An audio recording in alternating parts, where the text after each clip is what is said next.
Bonjour chers éminents journalistes, chers invités et fidèles membres de l'association Luzolo Amour OPH. Bienvenue à cette séance qui se tient par visioconférence compte tenu de la crise sanitaire actuelle. Comme vous l'auriez déjà constaté, la présente conférence de presse est une occasion par laquelle nous voudrions faire lumière sur l'association Luzolo Amour OPH, son fondateur, ses interventions, l'origine de Dieu et de Jésus-Christ. Les avantages que l'association procure aux fidèles CETI. En effet, l'honneur échoit à votre pays, le Bénin, d'accueillir les manifestations de la Fête d'Action de Grâce, édition 2020. La Fête d'Action de Grâce se déroule chaque année au mois d'août en l'honneur de l'Éternel Dieu OPH. La ville de Ouida est choisie pour la circonstance pour abriter les manifestations. Mais le contexte sanitaire actuel, caractérisé par la pandémie de Covid-19, nous oblige à adapter cette fête aux restrictions préconisées par les autorités béninoises. Les festivités qui devraient alors se dérouler du 28 au 30 août 2020, avec défilés et conférences de presse, sont remplacées par une prière en comité réduit qui se déroulera le dimanche 30 août 2020. La rencontre avec vous, les hommes de médias, ce matin justifie également cela.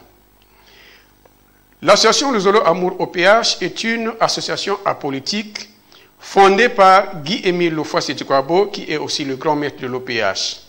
Cette association est dotée d'une valeur de bienfaisance à caractère spirituel et tire son existence légale des dispositions de la loi du 1er juillet 1901 et textes complémentaires en vigueur sous le récépissé numéro 884/83 du 15 avril 1983. Son siège social est basé à Kibosi-Gare, district de Goma-Tsetse, département du Poul, en République du Congo-Brazzaville. L'association Luzolo Amour OPH a pour vocation de rassembler en son sein tous ceux qui aspirent à la paix des cœurs sur le fonctionnement de l'amour sincère du prochain. Un amour dénudé d'hypocrisie, de mensonges, de calculs malveillants, comme il est dit dans les Saintes Écritures, notamment dans 1 Corinthiens 1, verset 10, 1 Corinthiens 13, de 1 à 13, et dans Philippiens 3, au verset 16. Elle vient en aide à tous les hommes du monde entier, sans distinction de race, de couleur, de nationalité et de sexe, puisqu'elle considère que tous les hommes sont des frères et la terre n'est qu'un seul pays. L'organisation ne s'intéresse pas à la politique. Les adhérents de l'association Luzolo Amour OPH s'appellent entre eux des frères et sœurs en CETI. Et le grand maître Guy-Émile Lofoa-Setikwabo, le fondateur, est aussi l'esprit de vérité selon la révélation. L'organisation PH est en réalité une mission secrète de Jésus-Christ réapparu au monde à travers un être humain. Elle fait appel à l'Esprit divin et tire sa force de Jésus-Christ. Ayant une affinité spirituelle, elle n'admet pas toute croyance superstitieuse et tout mélange de pédales. Elle renie tout colportage des rites et des symboles des autres organisations mondiales, dont expériences mystiques, préparation des pentacles ou talismans, bénédiction des bijoux, utilisation des bougies en couleur et de l'encens. En abordant les interventions, nous devons dire que l'organisation PH ne fait pas de discrimination. En effet, son siège général se trouvant au Congo-Brazzaville, elle s'est étendue à travers le monde entier, dont le Bénin, la Côte d'Ivoire, le Ghana, le Gabon, l'Angola, le Sénégal, le Cameroun, les États-Unis, la France, l'Italie et bien d'autres pays à travers le monde. L'OPH protège ses membres en tout et pour tout, mais elle ne peut servir de refuge à ceux qui se livreraient à des pratiques mystiques frisant la sorcellerie. Étant l'ombre protectrice, elle garde, protège et contrôle les âmes, esprits et corps de ses fidèles. Elle conduit les membres à intervenir ou aider les malades. L'OPH accorde à tous les membres les mêmes privilèges. L'on pourra peut-être se demander, mais qui est Guy-Émile Lofoa-Setikwabo? En bref, nous allons dire, Guy-Émile Lofoa-Setikwabo est né vers 1942 dans un petit village du Congo-Brazzaville, Makaka, à quelques kilomètres de la gare ferroviaire de Goma-Tsetse, région du Poul, en République du Congo. Il a fait ses études primaires à l'école salutiste de Makaka jusqu'en classe de CM2 actuellement. Après être guéri d'une longue maladie, son défunt père, Kifoueti Joseph, l'a confié à un excellent tailleur qui lui a initié à ce métier. Il s'installe à Kibossi pour y exercer son métier et continue par ailleurs en tant qu'autodidacte car il a eu un goût pour les études. Il atteint finalement le niveau qui lui permet d'être infirmier. Cette nouvelle fonction l'oblige de quitter Kibossi, le village, pour aller à Brazzaville, travailler au centre médical social salutiste de l'arrondissement 4 Mungali, à Brazzaville bien sûr, mais il démissionne pour s'intéresser à la vie de bûcheron. Au cours de ces étapes, Guy-Émile Houphouët-Boigny progresse aussi dans la spiritualité jusqu'à parvenir à l'épanouissement qui l'amène dès 1971 à aider efficacement l'humanité souffrante. Depuis lors, il se fait découvrir et apprécier par son entourage. Son amour pour les autres sera le point de départ de son dévouement et de sa concrétisation pour tous ceux qui sentent le besoin de se faire aider spirituellement et qui sont désireux de connaître la parole de Dieu. C'est ainsi qu'il découvre que Dieu l'avait choisi pour assurer cette noble et délicate mission. Le grand maître de l'OPH est un missionnaire du Dieu vivant, continuateur de la mission secrète de Jésus-Christ. Il est venu sur la terre pour libérer les hommes, quelle que soit leur race, de l'emprise de Satan, afin de les conduire à la vie éternelle. Voilà, chers journalistes, ce que nous pouvions dire en bref pour la présentation de Guy-Émile Houphouët-Boigny et de son association. Merci. Merci, cher prédicateur en chef. Et maintenant, nous ouvrons la phase des questions. Les journalistes vous posent des questions, vous répondez. Nous ouvrons d'abord une page de 5 questions et ensuite une page de 5 questions encore. Et questions, chers journalistes, s'il vous plaît. Et vous vous présentez et vous posez votre question. Bonjour Pointe-Noire, et moi c'est Yannick Somalon. La première question est celle-ci. En quoi est-ce que l'association juge nécessaire d'initier chaque année la fête d'action de grâce? Une deuxième question. Vous présentez notre nom et organe. Voilà. Ici, c'est Dieudonné Sodabi. On m'appelle du journal Le Quotidien, Le Challenge. Ma question est relative à... Le Bénin est un pays particulier de par ses croyances endogènes. Nous avons ici des religions importées. Nous y comptons beaucoup de maîtres spirituels. En quoi est-ce que Guy-Émile Houphouët-Boigny se diffère des nombreux maîtres spirituels que nous en avons ici? En quoi, je dis bien, ma question est celle-ci. En quoi est-ce que Guy-Émile Houphouët-Boigny se diffère des nombreux maîtres spirituels que nous en avons ici? Merci. Une troisième question.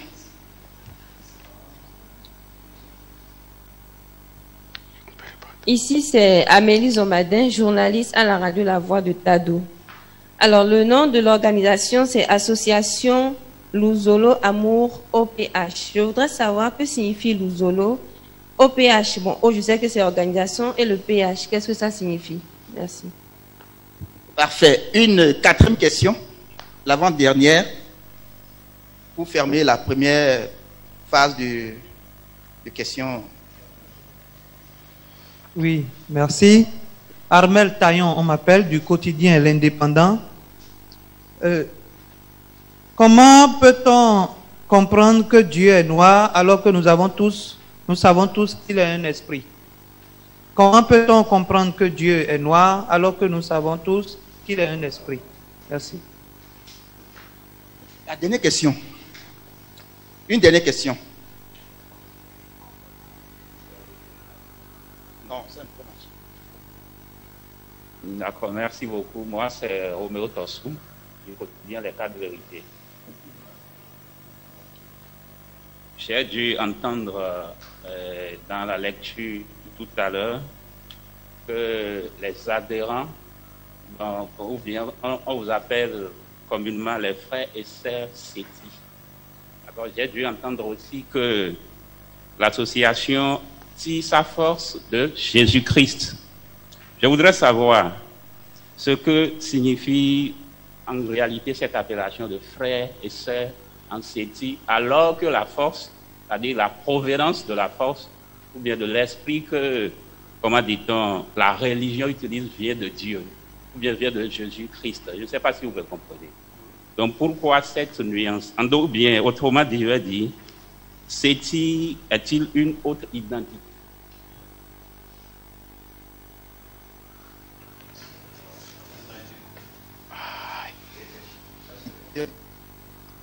Voilà, les 5 premières questions. Vous pouvez bien les répondre.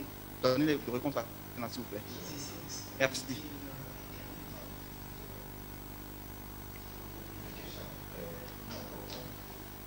Ok, merci. Cotonou, est-ce que vous nous recevez? Si, 5 sur 5. Ok, d'accord. Donc, je suis Chrisman Kinoni, membre confirmé de l'OPH, de cette association débaptisée l'association de l'OPH et prédicateur selon Guy Émile Fassé du Cabo. J'interviens pour donner réponse à la première question qui venait d'être posée, disons, pourquoi devons-nous célébrer la fête d'action de grâce chaque année? Et cette fête d'action de grâce a été instituée par Guy Émile Fassé du Cabo depuis l'an 2001 et sera célébrée de génération en génération. Pourquoi? C'est tout simplement parce que l'action de grâce, par définition, c'est le fait de rendre grâce ou de remercier l'Éternel de ses multiples bienfaits. Le don gratuit du souffle de Dieu que Dieu nous donne est un exemple palpable. Et ici, nous ne venons pas remercier Dieu pour le souffle de vie qu'il nous a accordé ou les multiples bénédictions. Mais nous venons le rendre grâce pour les 3 plus grandes richesses que Dieu a accordées à l'humanité tout entière. À savoir, Dieu a accordé à l'humanité tout entière le 20 mai 1992 la lumière, cette étoile qui jadis conduisit les 3 rois mages à l'endroit où l'enfant Jésus était né à Bethléem en Israël. En Judée, cette même étoile est revenue en Afrique noire, au Congo-Brazzaville, en date du 20 mai 1992. Et c'est pour cette première richesse que nous remercions Dieu, parce qu'il a finalement accompli cette prophétie de Jean, vue sur l'île de Patmos, décrit dans le livre d'Apocalypse au chapitre 21, de 1 à 2, disant que le royaume des cieux, la nouvelle Jérusalem, devait descendre sur terre et s'établir sur une haute montagne, plus précisément dans le livre d'Apocalypse 21 au verset 10. Et la deuxième richesse pour laquelle nous remercions Dieu éternellement, c'est que Dieu a accordé, a octroyé à l'humanité tout entière la vie éternelle en date du 12 mars 1996. Et aujourd'hui, tout enfant qui respecte les commandements de Dieu, qui suit les lignes directrices de Dieu ou la loi de Dieu, a la vie éternelle étant déjà ici-bas. Car nous pouvons le lire dans le livre d'Apocalypse, chapitre 2, verset 7, qui disons « À ceux qui marcheront selon les lois de l'Éternel, Dieu leur donnera part à l'arbre de la vie éternelle. » Et l'arbre de la vie éternelle n'est autre que cet arbre que l'Éternel Dieu avait fait protéger de la main des chérubins depuis le jardin d'Éden. Et donc, Dieu nous a octroyé cette vie éternelle à l'humanité tout entière. Et enfin, en date du 12 septembre 1999, à 0 heure, l'Éternel Dieu nous a accordé la paix, sa vraie paix. Non pas comme les hommes de la terre nous la donnent, mais c'est une paix de Dieu Parce que si nous scrutons la Bible dans l'Ancien Testament, dans le livre du prophète Agé, au chapitre 2, au verset 9, nous lisons que lorsque l'Éternel établira le deuxième sanctuaire ou le deuxième temple, donc ici nous parlons, la Bible parlait bel et bien, de la nouvelle Jérusalem qui devait descendre des cieux sur terre, comme nous venons de le dire, c'est en ce lieu que l'Éternel accordera sa paix, sa vraie paix à tous les enfants de Dieu. Donc, Guy-Émile Houphouët-Boigny s'est posé la question de savoir quelle est cette plus grande richesse qui existe dans le ciel ou sur terre qui dépasse à Dieu de donner la lumière, d'implanter son royaume parmi les hommes, premièrement. Et deuxièmement, quelle est cette plus grande richesse dans le ciel ou sur terre qui consiste à Dieu d'octroyer la vie éternelle et la paix aux hommes du monde entier. Donc, c'est pour ces trois richesses les plus grandes qu'il existe en spiritualité que nous remercions Dieu éternellement, et ce, depuis 2001. Merci, chers journalistes. Alors, si j'espère que nos éminents journalistes sont satisfaits de la réponse donnée à cette première question, je pense qu'on peut passer à la deuxième question. Et si j'ai bien retenu, qui disait en quoi est-ce que Guy-Émile Houphouët-Boigny se diffère des nombreux maîtres spirituels que nous avons ici. Et c'est ça? C'est ça, merci. Ok, donc je donne la parole au frère Guy-Thémon Alain qui va répondre à cette question. Voilà, merci le Benin, merci pour la question posée par le journaliste, le journal Le Challenge, je crois que c'est ça. Vous savez qu'il est écrit dans Tobie 12 au verset 7 que les secrets du roi, on peut les tenir cachés, mais sauf que de l'éternel Dieu, il faut les revenir. Voilà pourquoi d'ailleurs ce point de presse qui nous met en contact avec vous. Alors, comment Guy-Émile Houphouët-Boigny se diffère-t-il avec certains maîtres? Vous savez qu'aujourd'hui, avec la prolifération des églises, de confessions religieuses, il y a beaucoup de titres qu'on entend, ça et là, maître, bishop, pasteur, etc. Mais en quoi, en fait, sont-ils pasteurs? En quoi, en fait, sont-ils des bishops? Sur quel contexte, sur quelle base le sont-ils? Alors, aujourd'hui, Guy-Émile Houphouët-Boigny, grand maître de l'OPH, est différent des autres. Pourquoi? Déjà, de par le briefing que notre présentateur venait de vous faire état, nous constatons que Guy-Émile Houphouët-Boigny, de par sa naissance, est né sans placenta. Vous voyez, déjà, cet organe qu'on appelle placenta, c'est un organe qui lie la mère à l'enfant. Et si aujourd'hui Guy-Émile Houphouët-Boigny est né sans placenta, c'est pour dire qu'il est différent de tous les hommes de la terre, à plus forte raison à tous les hommes de Dieu. Donc, Guy-Émile ne tire pas sa révérence d'un humain de la terre. Parce qu'aujourd'hui, il y a des maîtres ascensionnés, il y a des prestidigitateurs, c'est-à-dire qu'ils ont reçu certains pouvoirs auprès de leurs parents, certains ont été dans des écoles mystiques, ils ont acquis un certain niveau d'expérience, et voilà, ils sont là pour les braver devant les humains. Vous voyez? Mais ici, Guy-Émile n'est pas de cette trempe-là.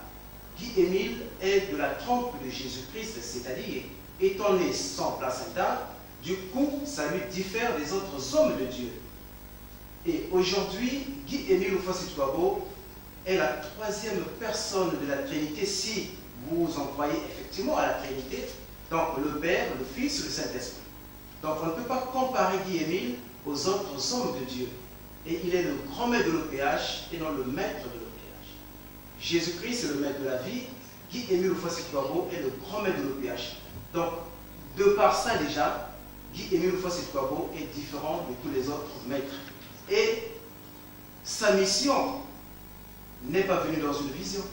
Sa mission, il n'a pas reçu de ses parents, ni d'une école mystique, mais il a reçu cette mission de la part de Dieu lui-même, créateur du ciel et de la terre. Voilà ce qu'on peut dire d'une façon brève de ce qui diffère Guy-Émile Houphouët-Boigny des autres maîtres. Raison pour laquelle d'ailleurs, il dit la prédication selon Guy-Émile Houphouët-Boigny. Donc c'est un enseignement qu'on ne peut pas trouver ailleurs que dans l'association de Luzolo Amour OPH. Merci monsieur le journaliste. Je ne sais pas si vous êtes satisfait pour qu'on continue à répondre à vos questions. En fait, nous sommes à votre disposition. Merci.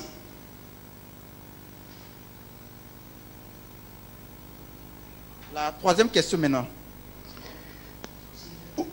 Oui, la troisième question, pouvez-nous rappeler s'il vous plaît? Merci. Que Dieu est noir alors que nous savons tous qu'il est un esprit. Non, la troisième question consistait plutôt, c'était posée par Madame Amélie.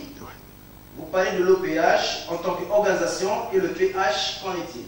Je crois que c'est ça. Voilà, allez-y. Voilà. En fait, l'OPH n'est pas un sigle. Vous savez, aujourd'hui, on ne peut pas, lorsque nous lisons par exemple dans le livre de Corinthiens, on dit qu'au départ, on ne peut pas du coup donner une sensibilisation aussi dure. Vous voyez, monsieur Florentin, lorsqu'un enfant naît, on commence toujours par le lait maternel. Et on évolue progressivement avec le biberon, la phosphatine, etc. Et donc c'est une façon d'adapter à l'enfant de comprendre un peu le sens du cours de la vie. Et au fur et à mesure, on va commencer à donner à l'enfant le manioc, en fait, les aliments lourds. Donc un peu à l'époque, lorsque l'association Luzolo avait commencé, au départ, parce que Guy-Émile Houphouët-Boigny, lorsqu'il commence sa mission naturellement à Pointe-Noire d'une façon officielle, il est entouré de plusieurs collaborateurs. Et vous savez que Dieu, ou alors Jésus, quand il avait avec lui ses apôtres, il avait pris toutes les catégories d'hommes autour de lui. Il y avait des magiciens, il y avait les pêcheurs, il y avait les collecteurs d'impôts, etc. Et donc tous ces hommes lui serviraient en fait d'exemple et de modèle pour changer leur vie.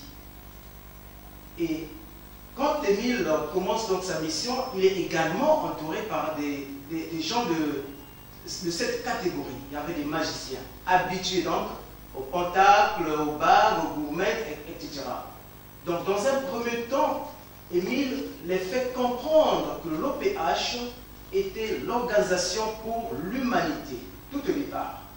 C'est pour ne pas frustrer en fait la croyance de ses collaborateurs qui étaient issus des maisons mystiques, n'est-ce pas? Alors aujourd'hui, avec l'évolution, nous venons de vous dire qu'on ne pouvait pas du coup donner des aliments aussi durs à un bébé. Donc avec l'évolution, Guy-Émile nous fait comprendre que l'OPH n'est pas un sigle, mais plutôt c'est le nom nouveau de Dieu qu'on peut retrouver d'ailleurs dans Apocalypse 2, le verset 17. Donc ce n'est pas un sigle, mais c'est un nom nouveau de Dieu qu'on appelle OPH Sebaot. Donc à l'époque, c'était l'organisation pour l'humanité, juste pour permettre à l'homme d'avancer en spiritualité et arriver au niveau de la compréhension. Et on dégage en fait la substantifique moelle de l'OPH, qu'est l'éternel Dieu. Monsieur Florentin. Je voudrais ajouter à ce que vient de dire mon frère Kitimo Alain. Donc, nous avons découvert des noms de Dieu, tels que dans la Bible, on nous parle de l'Éternel, Dieu Yahvé, Sebaot. Mais le passage qu'il vient de citer, notamment Apocalypse 2 au verset 17, il est dit que Dieu avait un autre nom caché qui serait révélé juste dans les derniers temps. Et c'est celui-là que le grand maître de l'OPH, Guy-Émile Houphouët-Boigny, vient révéler à l'humanité tout entière le nom de l'OPH. Et il me semble que dans cette même question, on nous a posé de savoir que signifiait Luzolo. Eh bien, dans une langue, dans un dialecte de la République du Congo, Luzolo veut simplement dire amour. Donc, association Luzolo amour. Donc, c'est le mot amour qui est répété 2 fois. Luzolo qui est en langue, en patois, et amour en français. Donc, c'est le même mot qui est répété 2 fois. L'association Luzolo Amour, comme nous avons dit, l'association Luzolo Amour regroupe toute l'humanité entière, les hommes du monde entier qui aspirent à la vie communautaire. Donc je disais que l'association Luzolo Amour tire ce nom de la Bible aussi. Luzolo veut dire amour. Donc c'est le même mot qui est répété 2 fois. Association Luzolo Amour. Donc amour en français et Luzolo c'est un dialecte de la République du Congo. Alors notre Seigneur Jésus-Christ dit: ne devez rien à personne si ce n'est de vous aimer les uns les autres. Il a prêché l'amour sincère aux hommes. Voilà pourquoi Guy-Émile Houphouët-Boigny, en créant son association, il donne la dénomination de ce que le Seigneur Jésus-Christ a prêché. Donc l'amour. En fait, tout l'enseignement de la spiritualité, tout l'enseignement biblique est basé sur l'amour sincère du prochain. Voilà pourquoi Guy-Émile Houphouët-Boigny a donné cette appellation à l'association qu'il a créée. Donc, Luzolo veut tout simplement dire amour. Voilà ce que nous pouvions répondre à cette question. Et si l'auditoire est satisfait, nous pouvons passer à la question suivante. Oui, OPH veut dire quoi? Vous n'avez pas pu répondre à cette question-là. La question est posée en deux parties. Ça reste l'OPH. L'OPH veut dire quoi? Bien, la question a été répondue, donc nous donnons encore la parole. Monsieur Florentin, je crois que la question a été répondue, mais ce n'est pas grave. Qu'à cela ne tienne, nous allons donner la précision. Vous savez qu'au départ, nous avions dit que Guy-Émile Houphouët-Boigny, lorsqu'il commence sa mission, il est donc entouré des collaborateurs qu'il choisit pour mener à bien son enseignement, sinon son œuvre.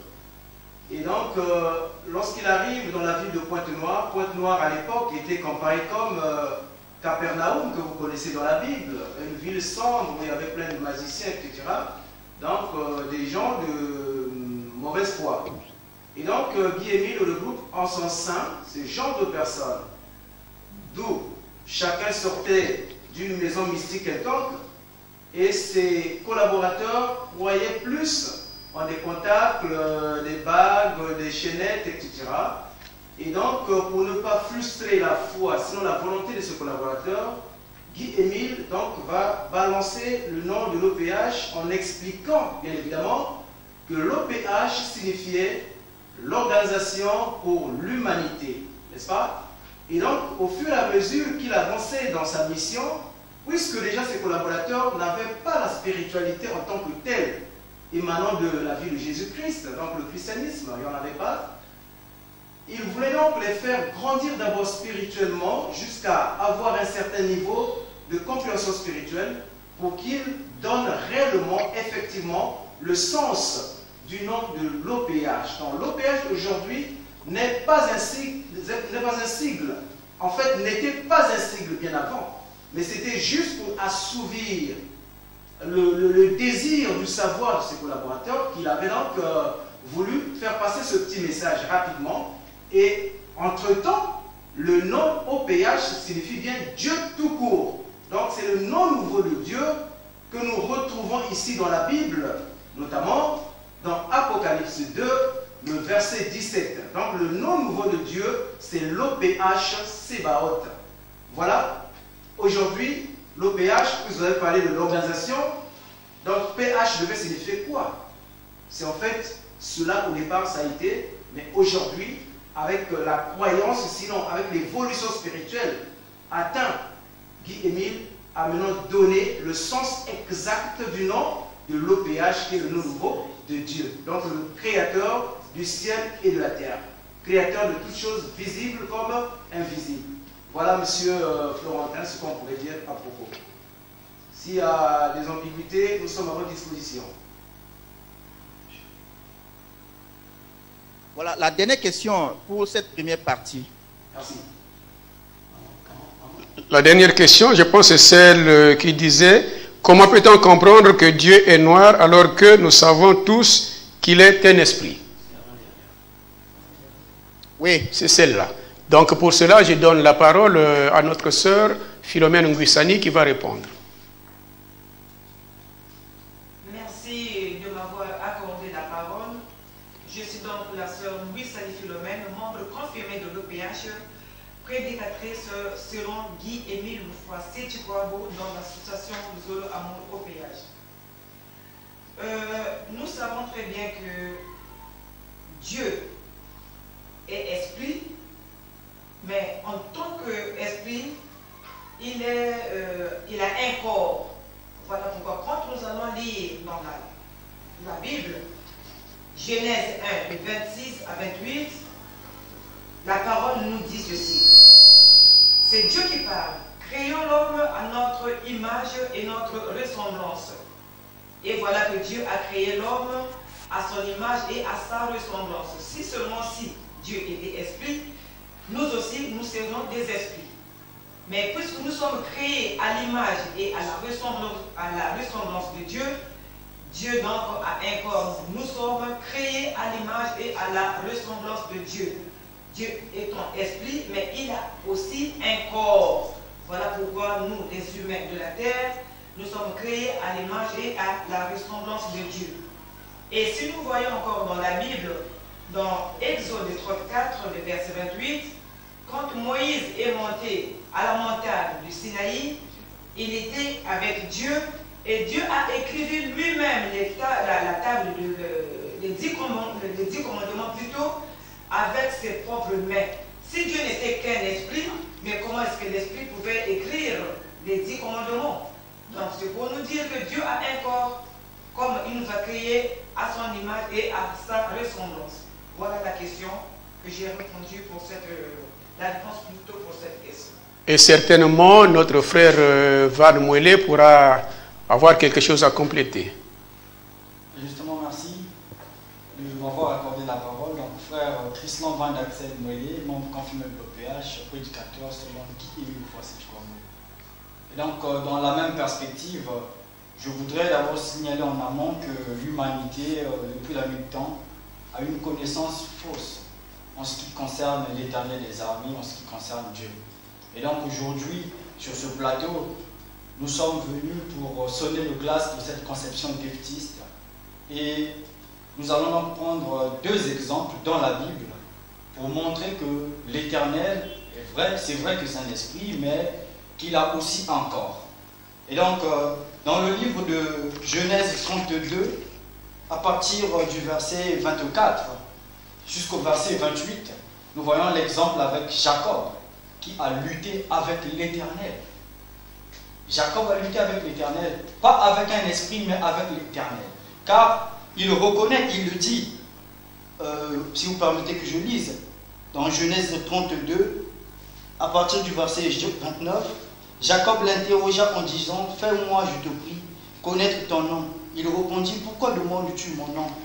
Et il le bénit là. Jacob appela ce lieu du nom de Péniel, car il dit, « J'ai vu Dieu face à face et mon âme a été sauvée. » Il dit, « J'ai vu Dieu face à face. » Or, Jésus nous l'a dit lorsqu'il répond à Thomas, que l'esprit n'a ni chair ni os que j'ai. Et donc, si Jacob ici reconnaît qu'il a vu la face de l'Éternel, cela prouve à suffisance que ce dernier a un corps. Et nous avons aussi un exemple très frappant dans le livre d'Exode 33, du verset 20 au verset 23. Nous allons lire avec Moïse. L'Éternel dit, « Tu ne pourras pas voir ma face, car l'homme ne peut me voir et vivre. » L'Éternel dit, « Voici un lieu près de moi. Tu te tiendras sur le rocher. Quand ma gloire passera, je te mettrai dans un creux du rocher. Et je te couvrirai de ma main jusqu'à ce que j'ai passé. Et lorsque je retournerai ma main, tu me verras par derrière. Mais ma face ne pourra pas t'être vue. » Nous voyons que dans ce verset, l'Éternel est clair. Moïse ne pouvait voir la face de l'Éternel et vivre. Mais il dit, je te permettrai quand même de me voir par le dos, par le derrière. Cela sous-entend que l'Éternel a bien un corps. Donc, contrairement à ce que pense l'opinion des gens, de façon générale, que l'Éternel est un esprit, aujourd'hui, ils doivent comprendre que ce dernier a aussi un corps. Comme a su le dire notre sœur prédicatrice, que l'Éternel a dit, faisons l'homme à notre image et selon notre ressemblance. Ce dernier a bien un corps. Et donc voilà. Alors, nous savons que si l'Éternel a un corps, Alors, tout corps a une pigmentation, a une couleur. Alors, pour le comprendre, nous allons lire dans la Bible quelques extraits pour que nous soyons plus précis, c'est-à-dire pour comprendre la couleur finalement de l'Éternel. Nous allons voir dans Ézéchiel 40, dans le livre d'Ézéchiel 40, le verset 3.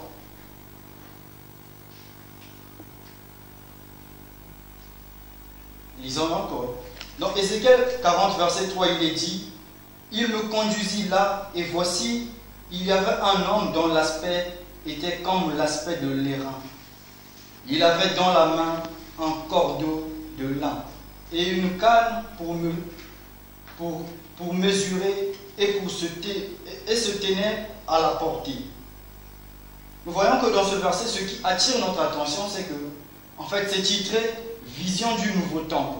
Ici, c'est Ézéchiel qui est en train de voir la vision qu'il a montrée, l'Éternel, bien sûr. Il dit: il me conduisit là, et voici, il y avait un homme dont l'aspect était comme l'aspect de l'airain. Or, nous savons tous que l'airain a trait à du bronze, a trait à du noir. Donc, nous comprenons par ce verset que la pigmentation de l'Éternel, c'est bien le bronze, c'est bien le noir.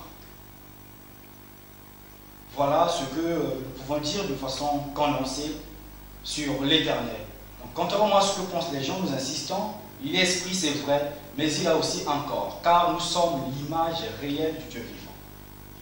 Et ayant un corps, tout peau, toute chair a une pigmentation. Et la couleur de l'Éternel, lorsque nous lisons dans la Bible, cette dernière nous brosse que sa couleur, c'est de l'airain. Or, de l'airain renvoie carrément au bronze, renvoie au noir. Voilà ce que nous pouvons dire sur cette question. Et donc, pour un petit complément à ce que nous venons d'écouter, si nous lisons la Bible, notamment dans Ésaïe 9, au verset 5, il est dit: car un fils nous est né, on l'appellera admirable, conseiller, Père éternel, Dieu. Alors, ce fils qui devrait naître ou qui était né, c'était Jésus-Christ.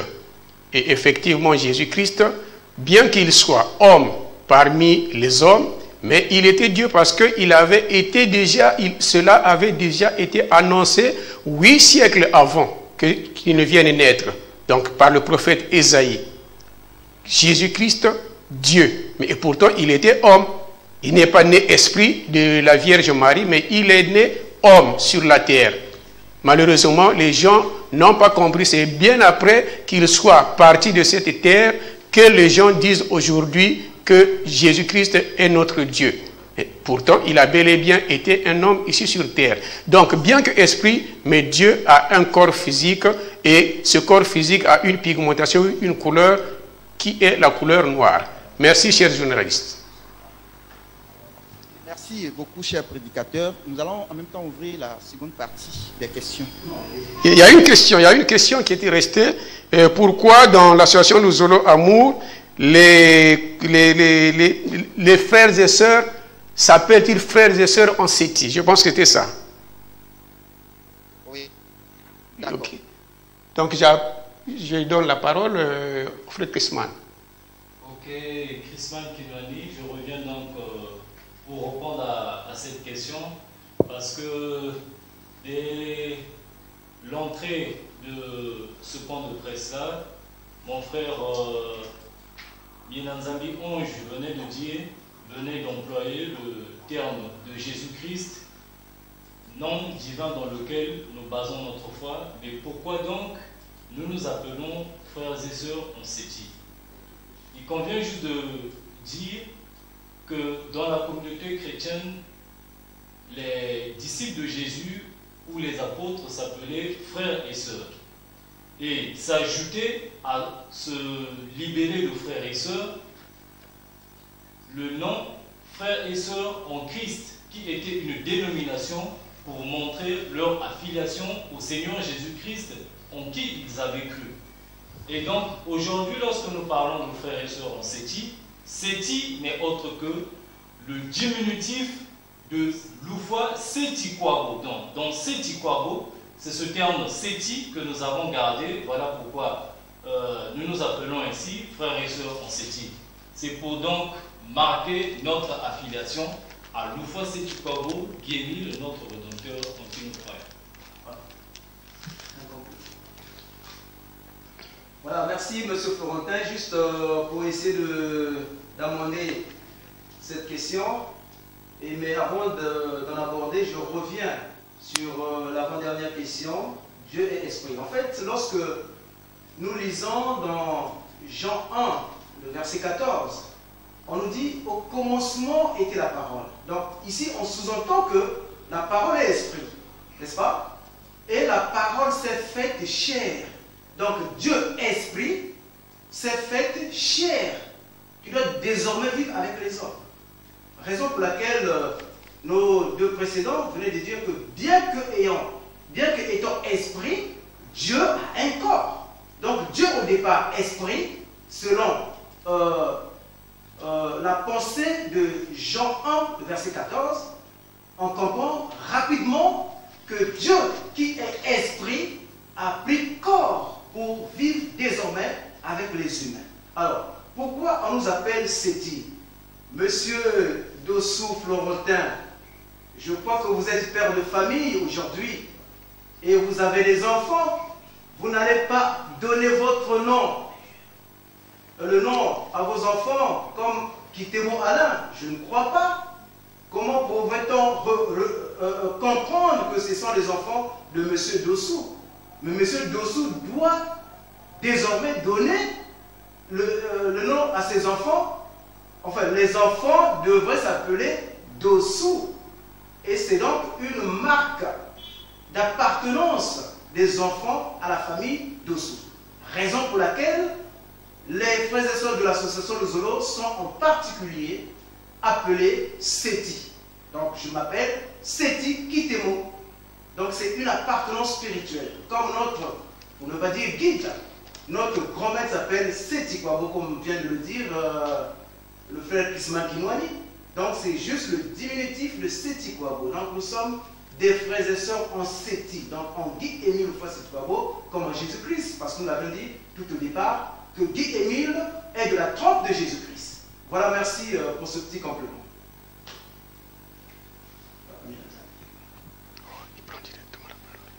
Voilà, nous allons ouvrir en même temps la seconde partie des questions, si vous me le permettez bien.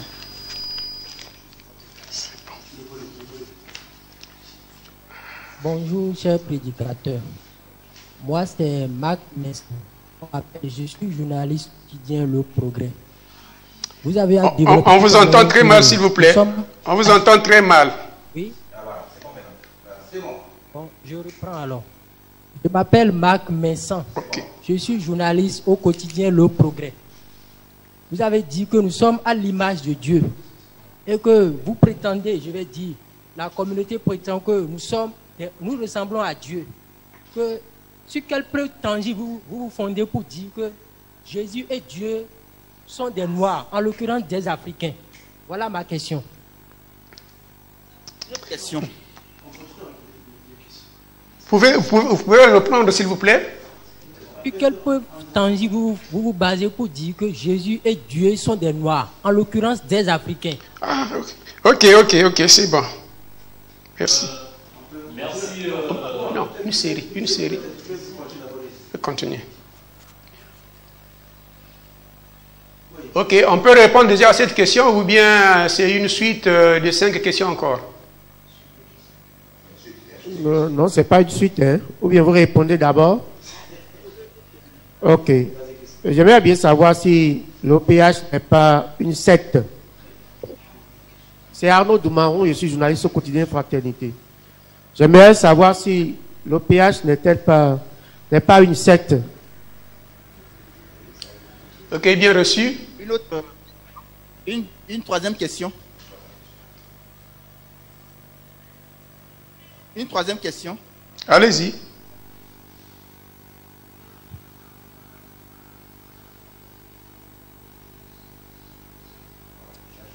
S'il n'y a pas d'autres questions, nous allons permettre au prédicateur de répondre à ces deux questions-là d'abord. En mangeant bien l'appétit, dit-on. Mais déjà, je vais essayer de débaucher une question qui est survenue lors de mes publications au journal La Presse du Jour. J'ai publié une série d'articles dans mon journal, mais quand les lecteurs lisent, ça suscite beaucoup de volume. On dit que Guy-Émile Séti-Kouabo, le grand maître Guy-Émile Séti-Kouabo, est le seul être humain qui va auprès de Dieu. Ça sort un peu de l'entendement. Dieu est où et comment est-ce qu'il se transporte pour aller vers lui? Ces questions me reviennent chaque fois. Quel genre de réponse avez-vous à les donner pour les convaincre? À vous, chers prédicateurs. Merci. Merci, chers journalistes. Donc, nous accordons la parole au frère Chrisman Kinoani, qui va répondre à la 6e question. Quelles sont les preuves tangibles sur lesquelles vous vous basez pour convaincre que Dieu et Jésus-Christ, tous deux, sont noirs ou des Africains? Frère Chrisman. Ok, merci beaucoup. Toutes les réponses que nous allons vous donner ont des assises bibliques. Car il est sans savoir que Marie, génitrice de Jésus-Christ, de notre Seigneur Jésus-Christ, était bel et bien une Égyptienne. Et étant donné que Jésus a été conçu par la vertu du Saint-Esprit, donc Jésus-Christ n'avait aucune affiliation de son père, considérons-le entre griffes, Joseph, qui était époux de Marie, sa génitrice. Donc, si Jésus naquit d'une mère Marie égyptienne, ce qui veut dire tout à fait, je crois que l'Égypte n'est pas un pays asiatique ni américain, l'Égypte se trouve bel et bien en Afrique. Donc, de par cette affiliation de l'Égypte, nous pouvons déjà dire, par en conclusion, que Jésus-Christ est africain parce que né d'une Marie égyptienne. Voilà pourquoi nous pouvons remarquer donc, pendant son enfance, le roi Hérode, le roi de l'Israël antique qui régnait à l'époque de la naissance du Seigneur Jésus-Christ, lorsqu'il voulait exterminer tous les enfants, sachant qu'on avait déjà annoncé par les 3 rois mages qui étaient venus rendre honneur et gloire au bébé Jésus qui était né, qu'un autre roi s'était levé en Israël. Dieu, dans la vision, a demandé aux 2 parents, Marie et Joseph, d'emmener l'enfant en terre égyptienne. Mais pourquoi? Parce que c'était bien le berceau d'où venait sa génitrice Marie.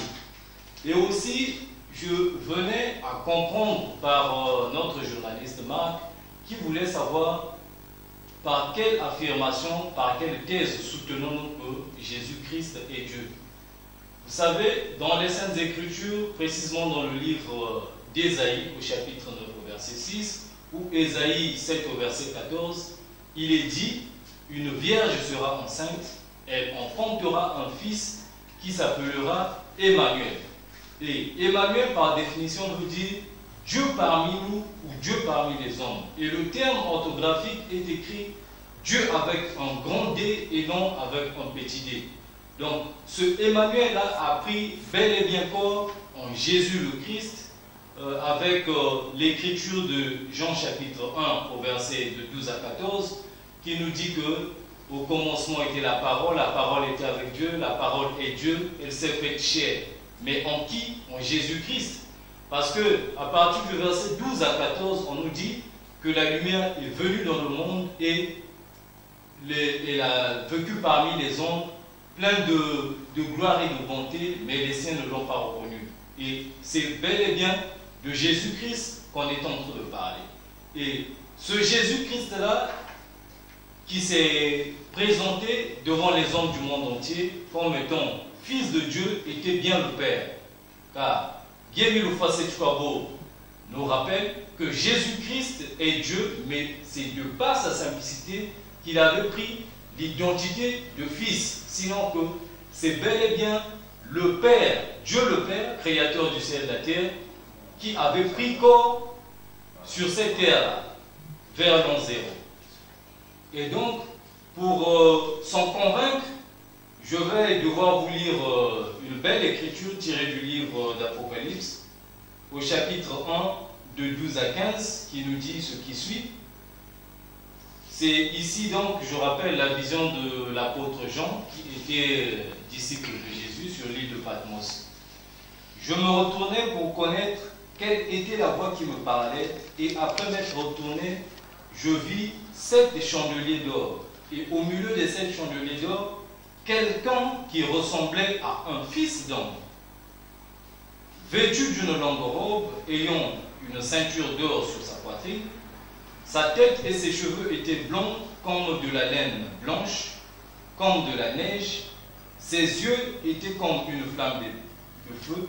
Ses pieds étaient semblables à de l'airain ardent, comme il lui était embrasé dans une fournaise, et sa voix était comme le bruit de grandes eaux. Voyons, par cette écriture, on nous dit en amont que la personne qui parlait était bien Dieu, l'alpha et l'oméga, le commencement et la fin. Et tout à la fin de l'écriture, vous allez remarquer que c'est de Jésus-Christ dont on parle. Et ce Jésus-là est décrié avec des signes africains, marquant que c'était un personnage africain. Pourquoi? Parce que lorsque la Bible nous parle de ses pieds et de ses mains, on nous dit que ça ressemblait à de l'airain poli ou à du bronze, qui n'est autre qu'une couleur qui s'attise au noir. Et aussi, dans sa texture de chevelure, on nous parle que le Seigneur avait une texture laineuse, c'est-à-dire que ses cheveux ressemblaient à de la laine pure. Or, si notre Seigneur Jésus-Christ, qui est notre Dieu, avait été un homme de couleur blanc, sachant que les hommes de couleur blanc ont une texture de cheveux qui est semblable à de la soie, donc leurs cheveux sont en forme de soie, on ne pouvait plus dire que Jésus-Christ avait des cheveux laineux, sinon que les cheveux laineux ressemblent aux cheveux typiquement africains, parce que c'est la forme des cheveux crépus qu'on ne trouve exclusivement que chez les Africains. Donc, Jésus-Christ est bel et bien Dieu à la lumière des Saintes Écritures, d'au moins pour tous les chrétiens qui croient aux Saintes Écritures. Même si nous faisons un tour du côté de l'islam dans le Coran, le premier chapitre, donc là nous sommes dans la sourate Myriam, qui parle de la naissance de Jésus, lui décrit comme un homme extraordinaire, car avant qu'il eût été enfanté par sa mère Marie, Jésus-Christ a paru déjà, donc le bébé qui était dans le sein maternel a paru déjà à Marie pour la consoler, que ne pleure pas, ne maudis pas ce jour, car je te donnerai du repos pendant que tu aurais eu fini de m'enfanter.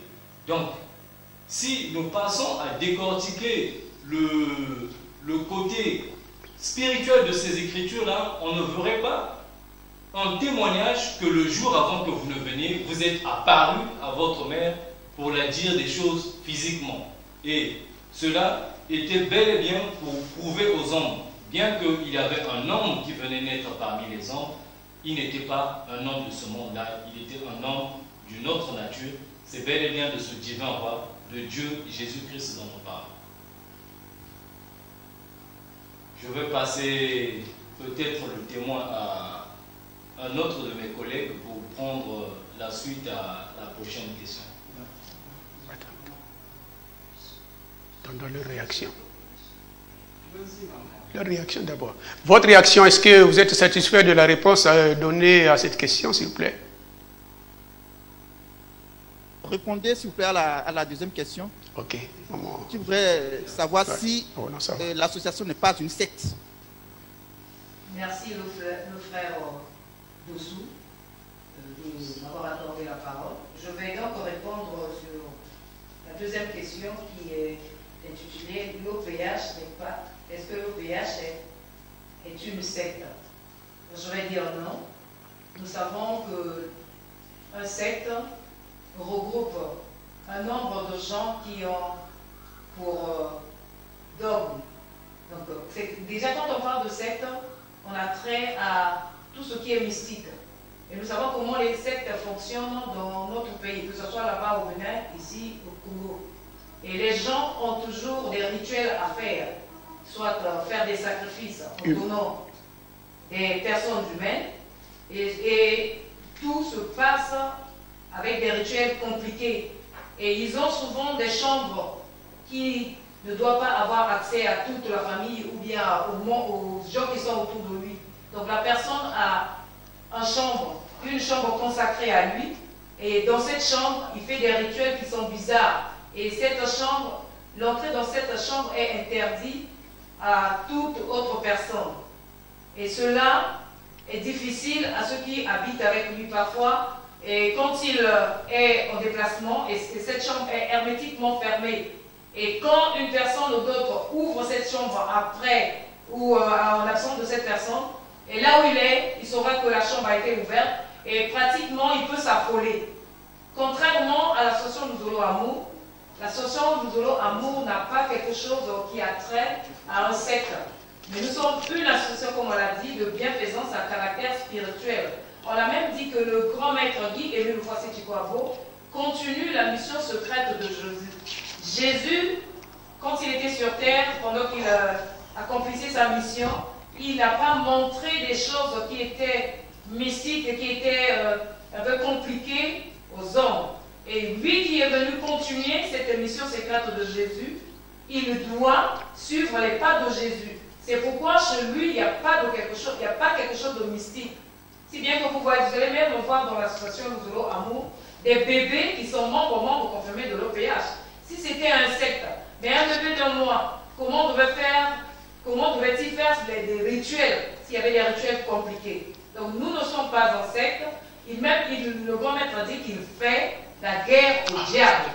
Donc il n'est pas là à collaborer avec les diables. Tous ceux qui sont dans un secte collaborent avec des esprits maléfiques. Nous sommes une association de bienfaisance à caractère spirituel et notre enseignement est basé sur l'amour sincère du prochain. Celui qui est rempli d'amour ne peut pas faire du mal à son prochain. Donc nous enseignons l'amour sincère du prochain à tous les hommes du monde entier. Nous ne pouvons pas être un secte parce que l'enseignement de Guy Émile Houphouët-Boigny est basé sur l'amour. Et nous continuons vraiment cette mission de Jésus, que comme il avait dit, il y aura un moment dans Jean 14, de 16 à 17, que cet esprit de vérité viendra avec vous et il habitera avec vous éternellement. C'est lui qui prendra des choses qui sont du Père pour vous l'annoncer. Donc c'est les vérités divines de l'ordre et c'est ce que nous sommes en train d'annoncer au monde entier, que tout le monde sache que Guy Émile Houphouët-Boigny n'est pas venu seulement pour l'association Luzolo Amour, mais il est là pour l'humanité tout entière. Donc ne méprisez pas son enseignement, et cet enseignement est bénéfique pour tous. Voilà ce que je tenais à voir concernant le mot secte, comme vous l'avez dit. Voilà. L'association Luzolo Amour. Merci la sœur Luce Ngamona. Donc l'association Luzolo Amour OPH n'est pas une secte, car qui dit secte dit carrément la sorcellerie. Or Guy Émile Houphouët-Boigny dit bien que je fais la guerre au diable. Or le diable, lui, il partage son pouvoir de destruction avec ceux qui pratiquent le mal sur terre. Et souvent, ceux qui appartiennent à des sectes, ils sont là pour faire le mal. Alors que nous, dans l'association Luzolo Amour, nous sommes basés rien que sur la prière et nous ne comptons que sur la prière de Dieu vivant, car c'est lui qui nous guide et c'est lui qui nous donne la voie, la ligne de conduite à suivre.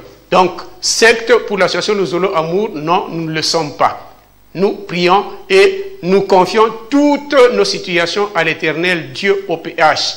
Donc, Guy Émile Houphouët-Boigny ne peut pas nous emballer dans ce qui est contraire à l'enseignement biblique. Voilà, chers journalistes, la réponse que nous vous avons donnée en ce qui concerne cette question. Et je pense qu'on peut continuer.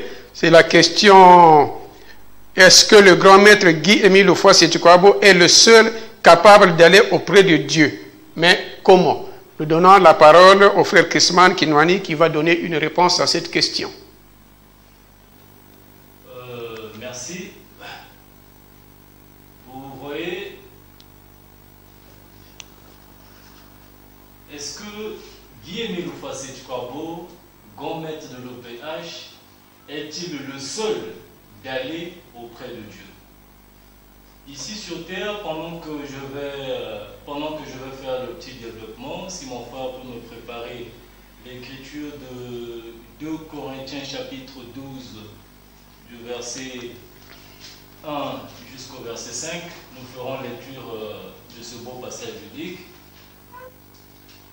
Comme son prédécesseur, le Seigneur Jésus-Christ, qui avait la faculté de communiquer avec les êtres qui se sont affiliés au royaume du Père.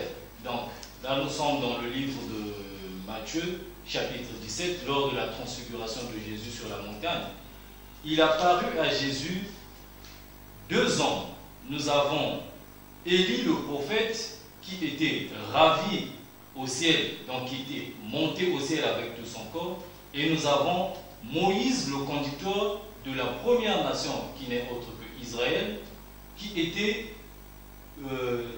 bel et bien mort à la montagne avant que le peuple puisse rentrer en possession de la terre promise qui est Canaan. Et ce Moïse-là est apparu à Jésus qui était en train de faire sa prière. Et ce n'était pas une vision parce que les 3 disciples qui accompagnaient Jésus à la montagne pour faire la méditation étaient bel et bien devant eux. Donc, en vertu de la fonction que Guy-Émile nous dit qu'il est le petit capital de l'Éternel, il est donc le médiateur entre les hommes et Dieu. C'est en vertu de cette fonction que Guy-Émile nous emmène progressivement à la compréhension de sa divinité, qui nous avait dit qu'il a la possibilité d'aller à Dieu et de lui parler. Sinon que nous pouvons voir même dans le livre de Nombre, la parole de l'Éternel qui dit, Nombre chapitre 12, à partir de 6 jusqu'à 9, qui dit que lorsqu'il y aura un prophète parmi vous, c'est en vision que je me montrerai à lui, c'est en songe que je lui parlerai. Il n'en est pas ainsi pour mon serviteur Moïse, car lorsque je me montre à lui, c'est face à face que je lui parle, c'est bouche à bouche que je lui parle. Il faut une représentation de l'Éternel sans énigme. Puisque Moïse était le médiateur entre le peuple de la première nation, qui est Israël, qu'il avait pris de l'oppression de Pharaon pour les faire entrer à la terre promise. Donc, Moïse était ce médiateur-là. Ainsi, pour Guy-Émile Oufasset-Kwabo, notre Rédempteur, est venu dans ce monde et donc le médiateur entre les hommes et Dieu. Voilà pourquoi il a pris cette allégorie de nous dire qu'il a la possibilité d'aller vers Dieu, d'écouter ce qu'il dira et de nous l'apporter. Sinon qu'il ne pouvait pas, dans un premier temps, s'auto-proclamer Dieu et se glorifier. Parce que l'honneur, la puissance et la gloire revient à Dieu. Car l'Écriture annonçant le second Christ qui devait venir, Jean chapitre 16, à partir du verset 12 jusqu'au verset 15, Jésus-Christ dit, j'ai encore beaucoup de choses à vous dire, mais vous ne pouvez pas les porter maintenant. Lorsque le Consolateur viendra, d'autres versions bibliques vous parlera du terme paraclet, il vous conduira dans toute la vérité.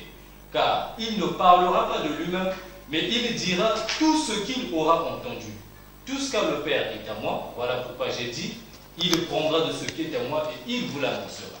Déjà, ici, il y a lieu de comprendre que le Consolateur ou le second Christ qui devait venir devait avoir entendu des choses de quelque part et il devait venir nous les annoncer.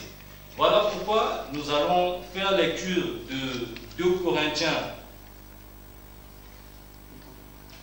Corinthiens chapitre 12 du verset 1 jusqu'au verset 5 pour terminer. Donc nous lisons donc au nom du Seigneur dans la Sainte Bible, il faut se glorifier. Ici c'est Paul qui est en train de parler. Il faut se glorifier, cela n'est pas bon. J'en viendrai néanmoins à des visions et à des révélations du Seigneur. Je connais un homme en Christ qui fut, il y a 14 ans, ravi jusqu'au 3e ciel. Si ce fut dans son corps, je ne sais. Si ce fut hors de son corps, je ne sais. Dieu le sait. Et je sais que cet homme, si ce fut dans son corps ou sans son corps, je ne sais, Dieu le sait, fut enlevé dans le paradis et qu'il entendit des paroles ineffables qu'il n'est pas permis à un homme d'exprimer. Ici donc, cette belle écriture tirée dans le deuxième livre, le deuxième épître de Corinthiens, j'allais dire au chapitre 12, de 1 à 5, Paul nous fait part d'une révélation ou d'une vision de l'Éternel, du Seigneur, qu'il avait eu il y a 14 ans de cela, de la date où il est en train de nous faire part de ce témoignage. Donc, il a vu dans sa révélation du Seigneur un homme de la terre. Parce que quand on parle d'un homme, au ciel là-bas, il y a des anges, des archanges, ainsi de suite, tout un tas de titres. Mais quand on parle des hommes, il s'agit bel et bien d'un personnage terrestre qui vit ici avec nous, qui fut ravi jusqu'au 3e ciel. Et Paul n'a jamais compris, est-ce que cet homme fut enlevé jusqu'au 3e ciel dans le paradis de Dieu, avec son corps ou sans son corps. Mais cet homme avait entendu des paroles ineffables qu'il n'est pas permis à un homme d'exprimer. Et devant qui était cet homme-là? Devant Dieu. Voilà pourquoi on n'anticipe pas les choses pour vous dire que Guillaume Lufasset-Kwabo, missionnaire du Christ et Jésus, est bel et bien ce consolateur-là, cet esprit de vérité que Christ avait promis pour venir nous parler. Donc, c'est en vertu de sa fonction de médiateur, de consolateur, d'esprit de vérité ou de petit capitaine de l'Éternel qu'il nous donne cette image, il parle avec Dieu, il prend de ce qui est du ciel et il vient nous le révéler. Comme Jésus a dit, celui qui est de la terre, il parle des choses de la terre, mais celui qui vient d'en haut, qui vient du ciel, parle de ce qu'il a vu et entendu. Tel est le cas de Guillaume Lufasset-Kwabo. Merci. Et je pourrais compléter, merci le frère Chrisman, je pourrais compléter que Guy-Émile, dans sa pédagogie, il joue un rôle pluriel. Ça veut dire quoi? Il joue au même moment le rôle de prédicateur, donc prédicateur. Il enseigne la parole de Dieu. Ça, c'est un rôle, mais il joue aussi le rôle de pasteur. Il conduit les brebis de Dieu vers le royaume des cieux. Il joue le rôle de prophète, c'est-à-dire, il prend les déléances du peuple de Dieu qu'il amène vers l'Éternel et il prend ce qui est à l'Éternel pour ramener vers le peuple de Dieu. Parce que lorsque nous lisons dans Jean 16, de 10 à 15, le Seigneur Jésus dit, donc en donnant cette promesse de l'Esprit de vérité qui viendrait, il dit qu'il ne dira pas ou il ne parlera pas de lui-même, mais il prendra de ce qui est à moi et il vous l'annoncera. Donc quand Guy-Émile Lufasset-Kwabo déclare quelque chose, une vérité divine, il ne dit pas que cette vérité lui appartient, il dit toujours que c'est Dieu qui m'a mandaté de vous le dire. Donc il s'efface et pourtant il fait lui-même partie de cette divinité, car Dieu est un tout pluriel qui englobe le Père, le Fils et le Saint-Esprit. Et lui étant la troisième personnalité de la divinité, donc l'Esprit Saint, l'Esprit de vérité, le Consolateur, il fait partie de cette divinité. Mais lorsqu'il donne un message émanant de cette divinité, il s'efface, il dit que c'est l'Éternel Dieu qui m'a dit de vous transmettre ce message. Donc il joue ces différents rôles. Rôle de prophète qui nous transmet le message qui vient de Dieu pour nous les hommes, nos doléances qu'il amène vers Dieu, et il nous enseigne la parole de Dieu, et ensuite, il nous conduit vers la vie éternelle. Mais en fait, c'est une divinité. Mais c'est pour ne pas s'autoproclamer qu'il présente de telles caractéristiques. Sinon que depuis le commencement, il pouvait déjà se révéler qu'il est Dieu. Mais il fallait d'abord faire grandir spirituellement le peuple afin qu'il arrive à soutenir le message solide qu'il vient nous donner en ce troisième millénaire. Voilà le petit complément que nous avions à faire à cette réponse. Merci à vous, chers journalistes. Merci, cher prédicateur, cher journaliste, merci pour la patience. Vous êtes déjà, ok, vous m'avez dit que vous êtes déjà satisfait, mais pourtant, permettez-moi de relancer encore le débat avec quelques 3 questions pour mettre fin à cette séance, s'il vous plaît. Nous sommes à votre disposition. Voilà, ici, c'est Dieudonné Sodabi du journal Le Challenge qui est revenu avec cette question. Qui peut être membre de l'USO à mon OPH et quelles sont les conditions d'adhésion? Merci.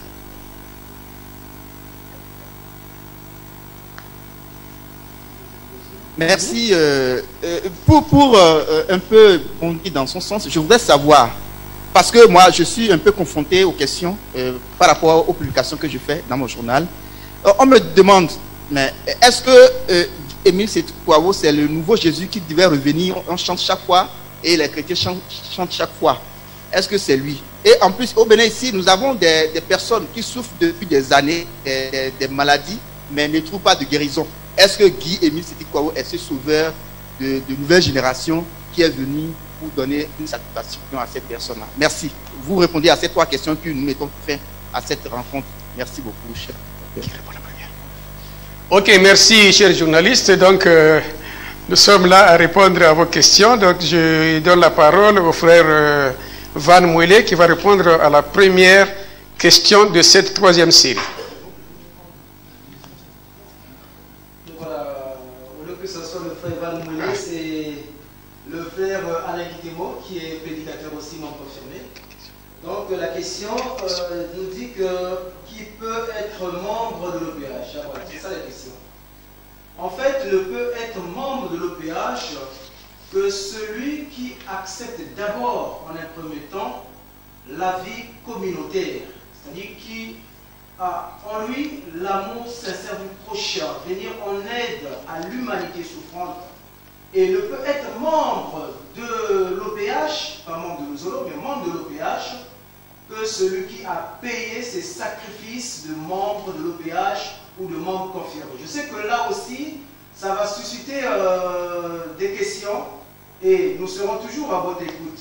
Donc, lorsque vous avez payé les sacrifices de membre de l'OPH, vous êtes à part entière membre de Dieu, en fait du corps du Christ, du corps de Guy Émile Sékou Kouao. Parce que tout au départ, nous vous avions dit que Guy Émile Sékou Kouao est de la trempe de Jésus-Christ. Donc lui, il fait partie de la Trinité, de la divinité. Ici, Papa Mianazambi vous a dit que c'est la 3e personne de la Trinité. En fait, dans la parenthèse, lorsqu'il veut passer un message, il se retire de cette Trinité pour faire passer le message. Monsieur Dossou, je crois que le Bénin a un président au nom de Monsieur Patrice Talon, je ne crois pas. Et si aujourd'hui le président de la République institue un principe, disons par exemple qu'à partir de 17 h, plus de vélos moteurs ne peuvent circuler dans la ville. Ça, c'est le président en tant que tel a pris une mesure. Et quand monsieur le président va se rendre dans son village, il rendra compte à ses parents pour dire quoi? N'avez-vous pas entendu ce que le président de la République avait dit? Donc là, il n'est plus président de la République devant ses parents, mais en fait, il se masque de son titre de président, il se fait interlocuteur, il apporte le message de la nation à ses parents pour dire voilà la mesure qui avait été prise par le président de la République. Mais si l'on voit bien, c'est lui le président de la République. Voilà, donc c'est ce qui se passe avec Guy Émile Sékou Kouao. Donc, en revenant à notre question, ne peut être membre de l'OPH que celui qui a payé ses sacrifices de membre de l'OPH. En fait, il y a une étape encore qui vient. Donc, membre confirmé de l'OPH, en fait, là, c'est la sommité. Hein? C'est la sommité en spiritualité. Parce que dès qu'on arrive à membre confirmé de l'OPH, il n'y a plus un titre qui dépasse ce titre, ici sur terre. Qu'on soit on ne sait quoi ou quoi, le membre confirmé de l'OPH, c'est lui qui vient après Dieu. Voilà, en quelques mots, on peut répondre à cette question. Bien, on peut ajouter, il y a l'Ouzolo, l'association Luzolo Amour, et il y a l'OPH. Donc, deux entités. L'association Luzolo Amour, c'est l'ensemble qui regroupe les hommes. Donc, cette communauté humaine qui est visible ici sur Terre, constituée par des frères et des sœurs. Mais il y a l'entité OPH qui est Dieu lui-même. Alors, pour appartenir à l'association Luzolo Amour, il suffit d'aimer la vie communautaire, il suffit d'accepter et de pratiquer l'amour sincère du prochain. Vous pouvez adhérer à l'association Luzolo Amour. Donc, cette communauté que vous voyez, qui porte la marinière ayant l'effigie de Guy-Émile Loufa-Sitouabo, le président fondateur de cette association. Maintenant, il y a ce qu'on appelle les membres de l'OPH, donc qui appartiennent à cette entité divine, qui appartiennent au cercle de Dieu, qui sont gérés par l'éternel Dieu lui-même. Là, tu peux être dans l'association Luzolo Amour, mais sans être membre de l'OPH. Alors, pour être membre de l'OPH, il faut être convaincu des enseignements qu'apporte Guy-Émile Loufa-Sitouabo, le grand maître de l'OPH. Il faut renoncer au mal sous toutes ses formes et avoir payé les droits qu'il faut pour accéder au grade de membre de l'OPH. Ensuite, le dernier titre, comme a dit le frère Alain, le membre confirmé. Là aussi, il y a des droits qui s'imposent pour passer membre confirmé de l'OPH. Donc, ça, c'est un cercle qui régit les âmes des hommes qui acceptent d'adhérer à l'OPH. Donc, voilà cette nuance que nous voudrions faire. L'association Luzolo Amour, qui n'est que le champ d'action de Guy-Émile Loufa-Sitouabo, parce que lorsqu'il donne ses enseignements destinés à l'humanité tout entière, car il est le Dieu de l'univers, mais ses enseignements arrivent ou tombent sur son champ d'action qui est l'association Luzolo Amour, qui doit les vulgariser à travers l'humanité tout entière. Mais ceux qui ont accepté Guy-Émile Loufa-Sitouabo, effectivement, appartiennent à un cercle géré par Dieu lui-même, qui les dirige, qui les protège, qui fait tout pour eux, et ce sont ceux-là qui passent membres confirmés. Il n'y a aucune restriction, que ce soit de religion, que ce soit de sexe ou de nationalité. Voilà pourquoi dans l'organisation PH ou dans l'association Luzolo Amour au PH, on retrouve les gens de toute obédience. Et nous vous disons qu'il y a des gens qui appartiennent à d'autres confessions religieuses. Je dis bien d'autres confessions religieuses, mais qui sont membres de l'OPH, qui ne sont pas dans Luzolo Amour. Qui ne sont pas dans Luzolo Amour, mais qui sont membres ou membres confirmés de l'OPH. Donc leur vie ou leurs âmes sont gérées par l'OPH, bien qu'ils appartiennent à d'autres confessions religieuses, mais sauf là où on pratique la magie, sauf là où on pratique le mysticisme, sauf là où on pratique la sorcellerie. Quand vous êtes là-bas, inutile de passer membre ou membre confirmé de l'OPH parce que ça ne cadre pas avec l'enseignement de l'OPH. Dieu est contre ceux qui pratiquent l'idolâtrie. Donc voilà la différence ou la nuance, la précision que nous voudrions porter sur la question qui consiste à savoir lesquels peuvent appartenir ou peuvent adhérer à l'association Luzolo Amour ou à l'OPH. Merci. Et la question suivante, nous passons la parole au frère Mouélé. Merci beaucoup. Je viens donc répondre à la question de savoir si Guy-Émile Loufa-Sitouabo est le second Jésus. Mais avant tout, j'aimerais rebondir sur la première question, question de faire un compliment. Tout le monde, quelle que soit sa confession religieuse, sauf ceux qui pratiquent la magie, le mysticisme, peuvent être membre de l'OPH. La condition sine qua non, c'est de croire en Jésus-Christ. C'est ça la condition sine qua non. Pourquoi? Parce que lorsque Jésus-Christ est crucifié sur la croix, le voile du temple de Jérusalem fut déchiré en deux. Mais quelle était la signification de cet événement extraordinaire? Ça voulait simplement dire que, c'est-à-dire par le déchirement de ce voile du temple de Jérusalem, que ce soit les gentils, c'est-à-dire les païens, que ce soit les juifs, ils avaient désormais la possibilité tous de devenir enfants de Dieu sans exception aucune. Et donc, tout le monde, quelle que soit sa religion, quelle que soit sa confession religieuse, peut devenir membre de l'OPH. Il suffit d'obéir aux principes, il suffit de respecter ce que l'Éternel veut. Et donc, répondre à la question, si Guy-Émile Foissé-Tukwabo est le second Jésus, eh bien, monsieur le journaliste, cette question date de plusieurs siècles. Pourquoi? Parce que Jean le Baptiste aussi posa cette question à ses disciples. Nous pouvons le vérifier dans Matthieu 11, de 4 à 5. Nous savons que Jean-Baptiste est un prophète qui a fait un grand travail. Un grand travail. Il a préparé l'avènement du Seigneur Jésus-Christ. Mais ce dernier, dans la prison, emprunt par le doute, envoya ses disciples vers le Christ pour lui poser la question de savoir s'il était réellement celui dont l'humanité attendait ou devrait-elle attendre une seconde personne. Mais comme réponse, Jésus va dire, allez rapporter à Jean que les boiteux marchent, les lépreux sont purifiés et que la bonne nouvelle est prêchée.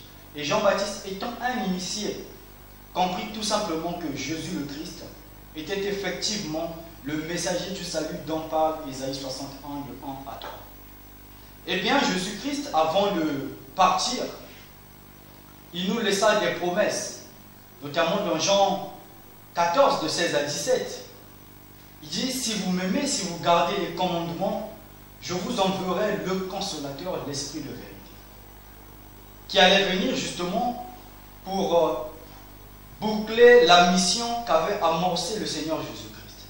Mais il faut aussi lever l'équivoque sur un point très important, parce que beaucoup de gens pensent que lorsqu'on parle de l'Esprit de vérité, lorsqu'on parle de consolateur, voilà, c'est juste une puissance et que ce dernier était arrivé le jour de la Pentecôte, alors que non. Dans Acte 2, le verset 16 à 17, l'apôtre Pierre est clair.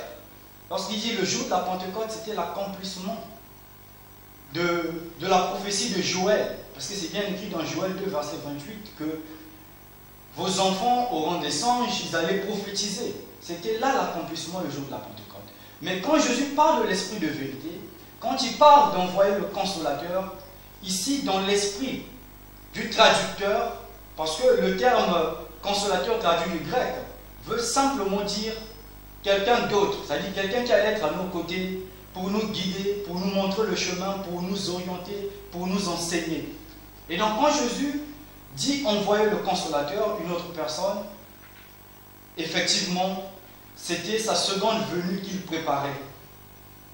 Parce que c'est bien clair dans Hébreux 9, le verset 28, que de même Christ s'est offert une seule fois pour porter le péché de plusieurs, apparaîtra sans péché une seconde fois à ceux qui l'attendent pour leur salut. Et ce second Christ-là, nous vous confirmons que ce Guy-Émile Foissé-Tukwabo. Mais on ne saurait le dire de façon crue. Il y a des exemples qui accompagnent cela. Et justement, le 5 octobre 2005, à Boko, Guy-Émile Foissé-Tukwabo nous dit, il se relève, il se revêt à nous sa lettre de créance. Il dit, si vous voulez connaître qui je suis, allez lire dans Jean 16, de 10 à 15. Or, qu'est-ce qui est écrit dans ce verset? Il dit la justice parce que je vais au Père, le jugement parce que le prince de ce monde est déjà jugé. J'ai encore beaucoup de choses à vous dire, vous ne pouvez les porter maintenant, mais quand le consolateur sera venu, l'Esprit de vérité, il vous annoncera les confidences de l'Éternel, les choses à venir. Et Guy-Émile Foissé-Tukwabo, en nous envoyant ce verset, voulait simplement rappeler à chaque conscience qu'il était le Messie promis. Et c'est un fait similaire à la manière dont Jésus-Christ se révèle dans la synagogue dans Luc 4, de 17 à 21. Parce que lui aussi, il avait ouvert le Tanya pour dire que cette parole d'Ésaïe s'est accomplie en ma personne. Et c'est ce que Guy-Émile Foissé-Tukwabo a fait le 5 octobre 2005 à Boko. Il renchérit dans le même message que je vous envoie la lumière pour que vous sachiez le Dieu qui vous a créé. Mais or, nous savons que la lumière, le soleil sont des attributs de l'Éternel. Si Guy-Émile Foissé-Tukwabo est capable d'envoyer la lumière dans le monde entier, alors la question se posait, qui est-il ce homme? Mais les Écritures sont claires, notamment Baruch 3, les versets 33 et 36, que celui qui envoie la lumière et le parle, la rappelle Et l'obéit en tremblant, c'est bien l'Éternel. Donc si Guy-Émile Moufa-Sechouabo a cette capacité d'envoyer la lumière dans le monde entier, cela sous-entend, cela montre à suffisance qu'il est l'Éternel des armes. Aussi autre chose, à Mongoualou, parce que c'est un exemple très frappant, Guy-Émile Moufa-Sechouabo envoie un message aux abandonnés de médecins, à des gens qui souffraient. Il leur dit, ici il avait parlé dans une langue en fait, du Congo, notamment le Kituba, il dit cela revient à dire que viens me voir si tu as une plaie. Mais que cela voulait vraiment dire pour un lecteur assidu et éclairé de la Bible? Cela renvoyait carrément au passage de Jérémie 30, le verset 10, où on nous dit que non, mais je vais te guérir, je vais penser tes blessures. Ça, c'est l'Éternel qui parle.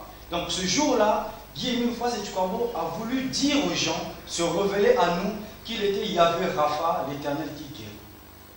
Et donc, je ne vais pas caporaliser la parole, c'est avec plaisir que je passe la parole au frère Alain Kitemo pour la suite. Merci Van Mouélé, c'est juste d'une façon lapidaire qu'on va essayer un peu d'expliquer cette question. Vous savez, au Congo-Brazzaville, un éminent chercheur, un scientifique, du nom de Bernard Pakati-Sambou, un universitaire, avait écrit au sujet de Guy-Émile Moufa-Sechouabo. Donc, il s'était posé la question de savoir, Guy-Émile Moufa-Sechouabo,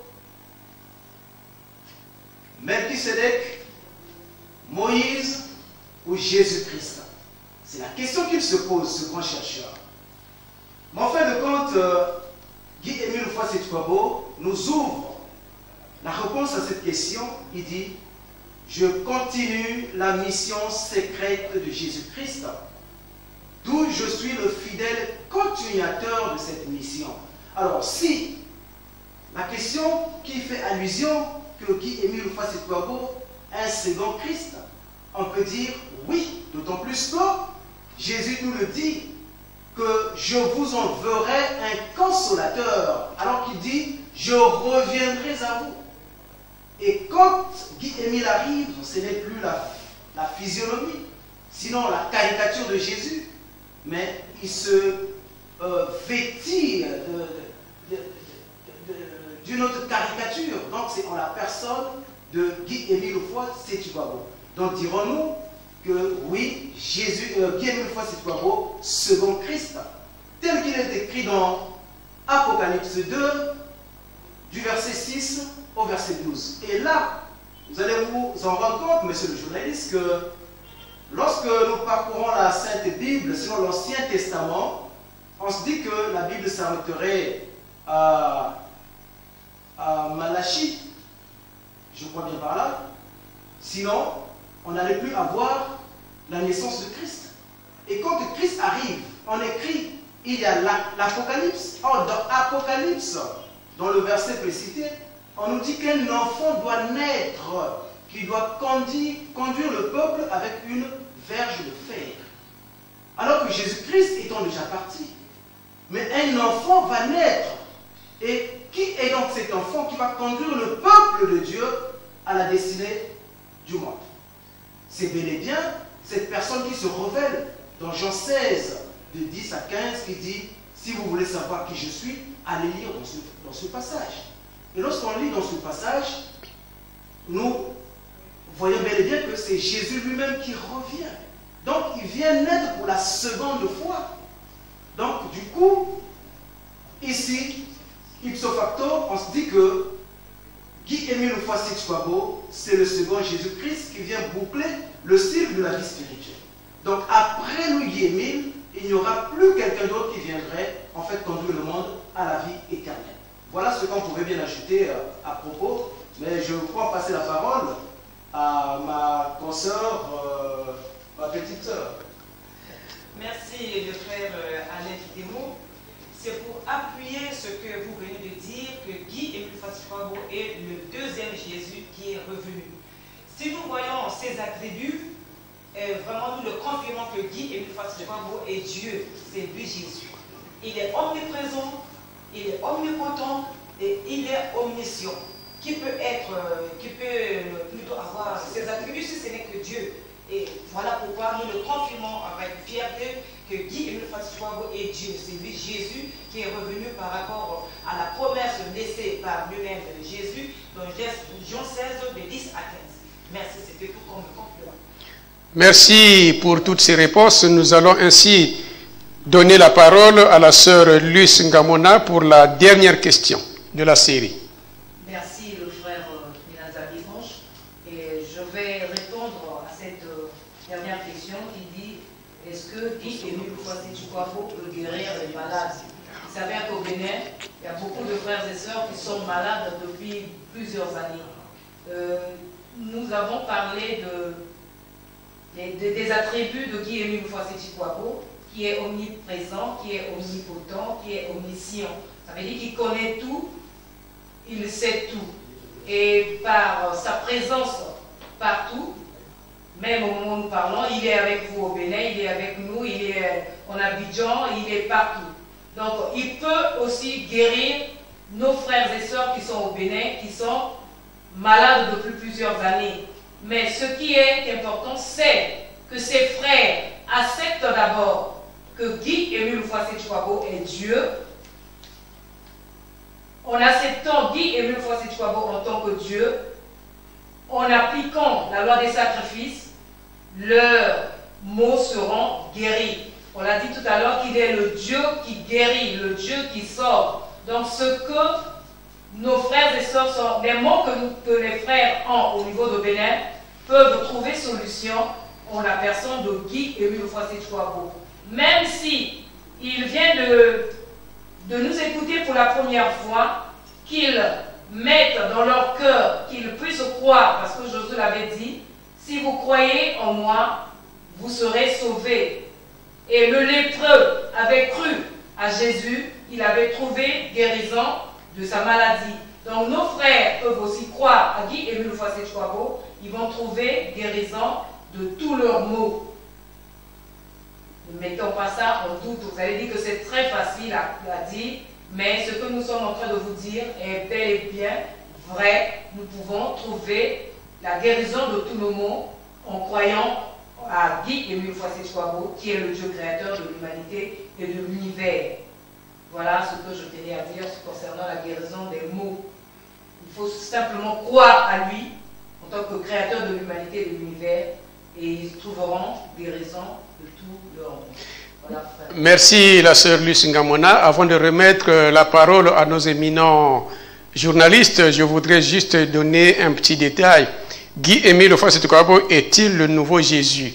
On a dit, il est le nouveau Jésus, mais sauf peut-être qu'il n'a peut-être pas les mêmes caractéristiques ou le même portrait physique que Jésus. Mais de toute façon, cela aussi peut être dit de manière... Bon, en fait, personne de nos contemporains n'a le réel portrait de Jésus-Christ. Parce qu'il a vécu sur terre il y a près de 2000 ans. Aujourd'hui, donc, personne n'a la physionomie, n'a le portrait réel de Jésus-Christ. Or, les scientifiques, les généticiens ont dit que après 500 ans, Dieu peut remettre sur terre une personne qui a les mêmes caractéristiques, les mêmes traits physiques, le même portrait qu'une personne qui a vécu 500 ans avant. Donc aujourd'hui, Guy-Émile Fassy-Chouabo, peut-être qu'il a le même portrait, il a repris le même portrait qu'avait Jésus-Christ. Personne n'avait vu Jésus-Christ. Donc voilà le petit complément. En fait, il y a un détail. Le grand maître Guy-Émile Fassy-Chouabo nous avait dit qu'il y a ma photo de 30 ans. J'ai une photo que j'avais prise quand j'avais l'âge de 30 ans. Je vous invite à avoir cette photo-là pour que vous regardiez de temps en temps comment j'étais lorsque j'avais 30 ans. Et pourtant, aujourd'hui, le grand maître Guy-Émile Fassy-Chouabo a plusieurs photos. Il a ses photos de jeunesse, il a ses photos de vieillesse quand il est arrivé à 40 ans, 50 ans, dans la soixantaine. Mais il nous recommande seulement d'avoir et de regarder souvent la photo quand il avait l'âge de 30 ans. Or, nous savons que notre Seigneur Jésus-Christ a fini sa mission terrestre dans la trentaine seulement. Mais Guy-Émile nous recommande seulement de retenir la photo quand il avait l'âge de 30 ans. Matière à réflexion. Alors c'est par là, chers éminents journalistes, que nous vous remettons le micro. Peut-être qu'il y a une autre série de questions. Merci, prédicateur en chef. Les chers frères journalistes ont dit qu'ils ont eu le maximum de ce qu'ils attendaient. Maintenant, si vous permettez, nous allons mettre un terme à cette rencontre. Je ne sais pas si vous avez un dernier mot à dire pour conclure l'événement. Bien, merci, chers journalistes. Nous sommes ravis de l'entretien, donc de cette conférence, nous pouvons dire de ce point de presse, parce que les journalistes de votre côté ont posé les questions avec toute aisance, et ce qui nous fait, notre joie, c'est que, c'est vrai, nous ne sondons pas vos cœurs, mais nous avons l'air de croire que vous avez certainement pris en considération les réponses que nous vous avons données par rapport aux questions que vous avez posées. Certainement que cela pourra se faire ou se réaliser encore dans les jours à venir, car les occasions pourront être accordées encore aux prochaines fêtes. Nous avons.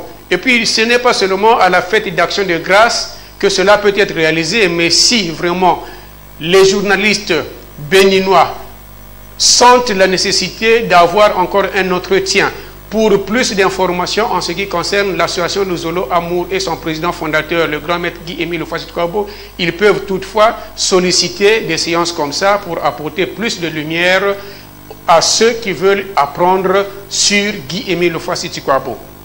De notre côté, donc l'ensemble des prédicateurs qui sont réunis en cette salle, nous disons merci, merci, merci pour la sérénité, l'attitude qui a régné durant toute cette séance. Merci, très chers journalistes. Merci à vous aussi, chers prédicateurs, et bien des choses aux fidèles membres SETI qui se trouvent de l'autre côté de Pointe-Noire et dans tout le Congo. Nous, ici, nous sommes déjà prêts pour quitter la salle. Merci à vous et à bientôt.